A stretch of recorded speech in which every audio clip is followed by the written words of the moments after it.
इसी बीच एक बड़ी खबर आ गई है। ओवैसी के बयान पर बीजेपी ने पलटवार किया है। बीजेपी का आरोप है कि ओवैसी माहौल खराब करने की कोशिश कर रहे हैं। आई लव मोहम्मद पर भ्रम फैलाने की कोशिश की जा रही है। आई लव मोहम्मद पर किसी को एतराज नहीं है, बल्कि आई लव मोहम्मद के नाम पर फसाद करने से आपत्ति है। असदुद्दीन ओवैसी जानबूझ करके माहौल खराब करने के लिए दुर्भावनापूर्ण तरीके से इस तरह के सनसनीखेज बयान देते हैं। आई लव मोहम्मद को लेकर के भ्रम फैलाने की कोशिश कर रहे हैं, अफवाहें फैलाने की कोशिश कर रहे हैं। किसी को आई लव मोहम्मद कहने पर रोक नहीं है और ना किसी को किसी प्रकार की अभिव्यक्ति पर रोक है, लेकिन कानून तोड़ करके विधि विरुद्ध तरीके से आप सड़कों को घेरने की कोशिश करेंगे, शक्ति प्रदर्शन करने की कोशिश करेंगे, सांप्रदायिक सद्भाव को बिगाड़ने की कोशिश करेंगे, नवरात्रि के त्योहारों में खलल डालने की कोशिश करेंगे, दिवाली के त्योहारों में खलल डालने की कोशिश करेंगे, तो निश्चित तौर पर कानून तो कठोरता से काम करेगा। आई लव मोहम्मद अपने घर की दीवारों पर चिपकाइए, अपने गले में तख्ती डालकर घूमिए, कोई मना नहीं कर रहा है। लेकिन आप सार्वजनिक स्थानों पर या किसी दूसरे के घर पर आकर के आप अगर अभिव्यक्ति का प्रदर्शन करेंगे तो निश्चित तौर पर रोक लगेगी। विनोद जी, मेरा प्रश्न तो ये है, मैं इसे थोड़ा सा बिहार से जोड़ते हुए आपसे पूछ रही हूँ। असदुद्दीन ओवैसी ये जानते हैं कि उत्तर प्रदेश में जो कुछ भी हो रहा है, इस घटना को यदि बिहार में ले जाया जाता है, अब वो राजनीतिक दल से आते हैं, राजनीतिक व्यक्ति है, राजनीतिक बात वो करेंगे। जिस तरफ हर्षवर्धन जी ने इशारा किया कि समस्या आई लव मोहम्मद के नाम से नहीं है, समस्या उसकी आड़ में हो रहे बवाल से है।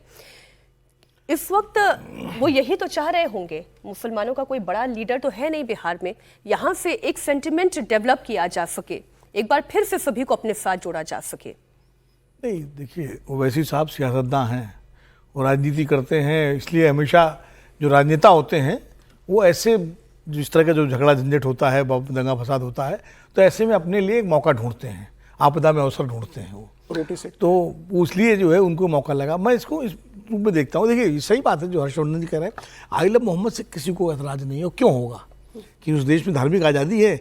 आप आई लव मोहम्मद कहिए, आई लव बुद्धा कहिए, आई लव राम कहिए, आई लव महादेव कहिए, आई लव जीसस कहिए, कुछ भी कहिए। आपने किसी आराध्य को आप कह सकते हैं, किसी नेता को कह सकते हैं, जिस नेता पर आपकी श्रद्धा हो, आस्था हो, उसके लिए भी कह सकते हैं। इसमें कोई वो दिक्कत नहीं है। समस्या ये आती है जब आप कोई आई लव मोहम्मद बोलता है, दूसरा उस पर रिएक्ट करता है, फिर रिएक्शन होता है, फिर उसके बाद सड़कों पर लोग उतरते हैं, सड़कों पर उतर करके फिर उसको कैंपेन बना लेते हैं।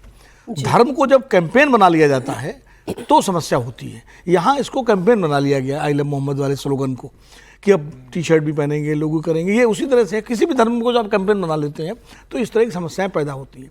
यहाँ थोड़ा सा मैं कहूँगा कि थोड़ा सा हमारे मुख्यमंत्री जी को भी भाषा जो है उनको थोड़ा संयमित बोलनी चाहिए।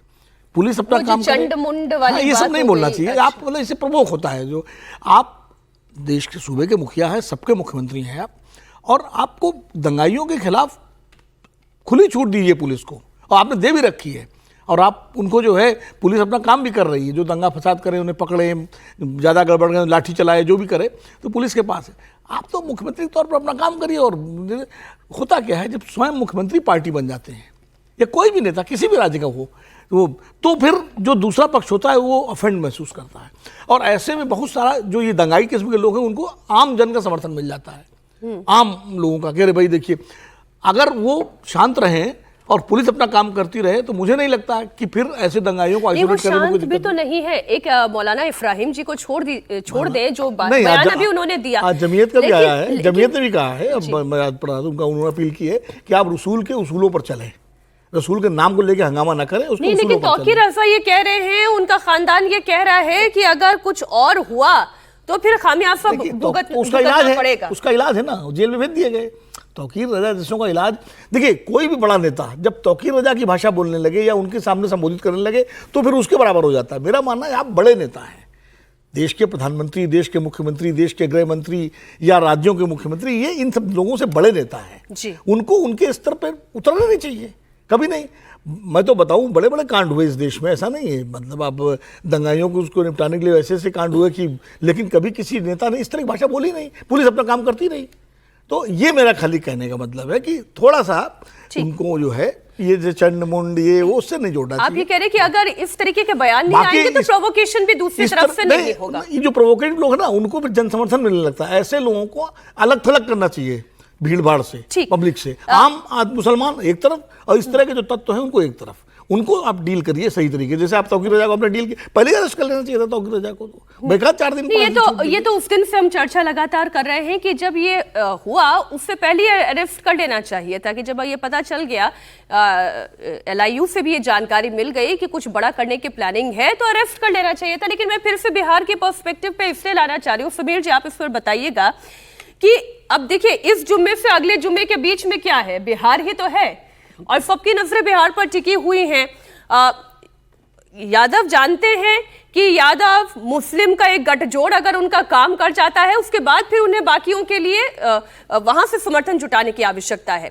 लेकिन एक इकलौते असदुद्दीन ओवैसी हैं जो ये चाहते हैं कि कम से कम मुसलमानों का वोट बैंक तो उनके साथ आकर खड़ा हो जाए। क्या इस तरीके की जो घटनाएं उत्तर प्रदेश में घट रही हैं वो संभल, कानपुर, बरेली से निकलते हुए पटना तक पहुंचती हैं, किशनगंज तक पहुंचती हैं? देखिए ओवैसी साहब तो अपनी गाड़ी जो हैदराबाद से निकलती है अब वो पूरे हिंदुस्तान में इस नाम पर दौड़ाना चाहते हैं। सिर्फ बिहार तक आप मत समझिए कि वो बिहार का चुनाव है, ठीक है बिहार का चुनाव तो अभी अगले महीने चुनाव वोटिंग होगी तो वो बिहार में उसका फायदा देखेंगे, उसके बाद वो उसे उत्तर प्रदेश में भी लेके जाएंगे, उसके बाद उसे आसाम में भी लेकर जाएंगे। और अगर आप इतिहास देखेंगे तो वो यही गाड़ी लेकर महाराष्ट्र में भी गए थे, दिल्ली में भी उन्होंने इस बात की कोशिश की।